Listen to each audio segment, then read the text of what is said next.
My brother James and I were addicted to these payday loan places. When I tell you we were there every week, man, listen. I used to be the queen of payday loans, y'all. Stay away from them, okay? So a payday loan is basically if you have a check stub and it tells you how much you typically get paid, they will loan you that amount until the next week when you get paid. So I would get paid, go down to the payday loan place, take out another payday loan, and then have to pay it back the next week. But now I don't have no money, so I need to get it again, and they're charging you interest. It was crazy. I think my check was like $350, and I had a payday loan for $300, so I had $50 to my name. Luckily, I worked with this older lady named Nadine. Shout out Nadine. She was just like a mother figure to me at that job. She would always feed me.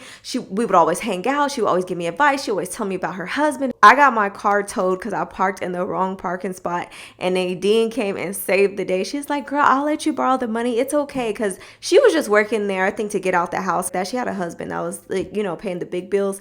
But for me, like, I needed that money, so she let me borrow $300. I had to slowly pay her back. It was a never-ending cycle, you guys. So when I say stay away from them payday loan places, just stop, okay? Because it's just going to be a never-ending cycle. As soon as you get paid, they're going to snatch that money back out. It was crazy. I've done it all. I messed up my credit before. I've been at the payday loan places. I got paid $12 an hour. I had a judgment on my name from an apartment. I'll tell you guys more stories as we go along in this process, but stay away from them payday loan places because they playing y'all, okay? What's up, guys? So we're back with another episode. This time we have a mic. So shout out to my brother. He sent me a mic, and I thought that was the sweetest thing ever. And let's talk about acts of service. Like when somebody sees that you need something and they just get it for you, or they just make your life easier, that is such a dope quality to have. I'm grateful. I said we're going to start off with the book that I'm reading, but I already read this one earlier this year. It's called The Boy Crisis. This book talks about the challenges that our young boys face, how we can help them, right? We don't want our kids addicted to video games, lazy, not following their dreams, or anything like that. I wanted to read this. It says, the discipline of postponing gratification is the single most important discipline your son needs. Postponing gratification stretches the psychic muscles required to make his dreams today more than his disappointments tomorrow. If he doesn't develop it, repeated disappointments make him afraid to dream. When you have a child and they're like, oh, when I grow up, I want to be an astronaut, or I want to be a scientist, and I want to be this, and I want to be that. And then the older they get, their dreams slowly die. We don't want our kids to ever stop dreaming, boy or girl. The other day, I posted this on Twitter, and your shortcomings will affect your children. Think about how many 18-year-olds had to help pay bills immediately. You can't put your children in the same position. They should be able to go and live out their dreams and get them a career instead of working at the local McDonald's, Walmart, Target. Nothing wrong with that if you're going to move up in the ladder, but essentially that's not what happens. They didn't get to travel, start that business, go to a trade school, go to a university. We were looking for them to pay half of our rent or half of our mortgage, half the car note. And I'm speaking from experience. I was 18, 19 years old. I was in college full time. I got a full-time job at Amazon. I never seen $800 in 2 weeks, so I'm all excited about it. But I'm working full time and I'm going to school full time. And of course, what gets dropped? I dropped school because now I have a car note and I'm tired.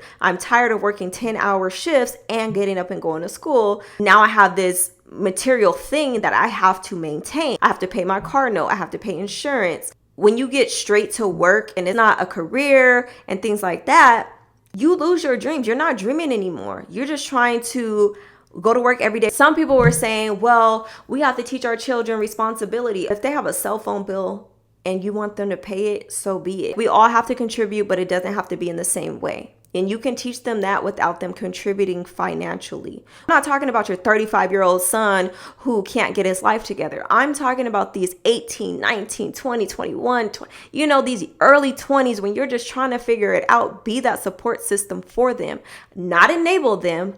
Allow them to follow their dreams or find a career, guide them in the right direction. That takes you doing research. That takes you learning about different things. That takes you being an active parent, not allowing them the freedom to do whatever it is they want to do.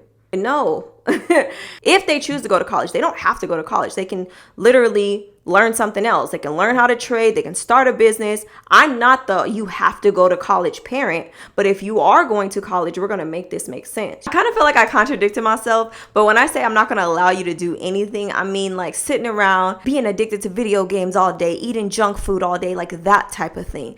Maybe you like to draw. I'm going to encourage you to practice drawing. So maybe if you want to be a tattoo artist, I know tattoo artists who make 6 figures, 7 figures a year. You get what I'm saying? So whatever you're into, I'm going to push you in that direction, but not allowing you to sit around and be lazy and not contributing and have all these bad habits. That's not what I want to encourage.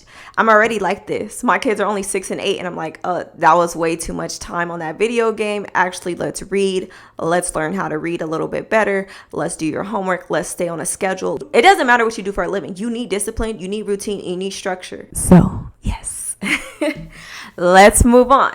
If you watched my first YouTube, I had a highlighter highlighting everything that we spent our money on, from food to shopping, subscriptions, and travel. You do not have to use those highlighters. You guys can definitely download different apps, and I had a few apps that I wanted to share with you guys. Remember, step 1 is tracking where your money is going. Here goes a few apps you guys can download in order to track your expenses.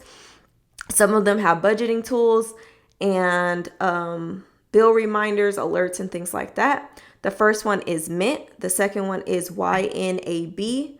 The third one is going to be EveryDollar. The last one I have on here is Rocket Money. If you watched the first video and you calculated all your expenses, what is your total number? Put it in the comments. What is your total number? So remember the categories. I'm talking about food, subscriptions, travel, and shopping. Was it $500 a month, $1,000 a month? Rather, you're going to invest into the stock market. If you're going to invest in Bitcoin, if on Coinbase, on Swan, or whatever, where it does automatic buys whenever you get paid, or sometimes people do it daily. With American Express, they have a high yield savings account. So every Friday you can have money come out. So let's say you can only save $125 per week. Have it automatically come out of your bank account into the American Express account every single week, so that you're not calculating that money. Whatever your number is that you're spending on BS, you can afford to save or invest. So again, number 1, tracking your expenses. Number 2, setting up automatic purchases every time you get paid, or however, the first on the 15th, whatever the case is, that's when you start paying yourself. If you guys can just do those 2 things, I promise you your financial situation is going to get better. One says, what if my spouse is not on board for getting our finances right? And I actually wrote something about this on Twitter, but the answer is you have to check yourself first. If I'm complaining that my spouse is spending money on Amazon, traveling, gambling, all of those things, and I want them to stop, I have to make the change first. So maybe I'm not gambling my money away, but I'm spending it on TikTok Shop. Maybe I'm going to Walmart or Target for unnecessary things. I have to get myself together first. The only person you can change is you. So I have to stop with the TikTok Shop stuff. It takes 90 days to change a habit. To your partner, hey, I set up these automatic payments where it automatically goes into my savings account, or it automatically buys Bitcoin, or automatically invests into this company, whatever the case may be. I want you to do the same so we can get ahead financially. You extend your grace. You let them know what you've done. You don't throw it in their face. You don't mock them. You don't make fun of them. You don't tease them. You don't do any of those things. You lead by example. The only person you can change is you. If they're still doing whatever it is that they're doing, are you okay with this? Can you still get ahead if they're not on board? Are you okay with living the way that you guys are living? If the answer is you're okay with it, don't complain about it later on. Don't complain about it 10 years from now when you guys are still living check to check and can't get ahead because they didn't pay their bills, yet they're out shopping or whatever the case may be. Now, if you realize, you know what, this is something that I cannot deal with, you tell them one more time. Hey, I'm being serious. I notice you're still spending. I'm trying to get us ahead. It's a deal breaker. Let them know. So many people lay next to someone that is holding them back. They deal with this for the rest of their lives. I'm not saying just automatically leave someone. No, first thing you do is change your behavior. You show them what you're doing. You give them grace. Give them some time to change, because you don't want to wake up next to the person that's holding you back every single day. you're trying to climb up this mountain and they're just knocking you down, knocking you down, knocking you down. You know, one of the reasons why people get divorced is finances. So fix your finances first so you're not affecting your children, which we talked about earlier, or your spouse. We're not going to be hypocrites. We're going to lead by example. So if you have your finances and life together, you can require that. You can't be like, oh, she always spends money here and he always spends money there. And we look at where your money's going and you're doing the same thing. You cannot be a hypocrite. We don't play those games. With this podcast, we're going to hold ourselves accountable. And that's more than money. It's deeper than money. It's deeper than finances. It's character too. So I hope you enjoyed this episode. I'll see you guys soon. Bye.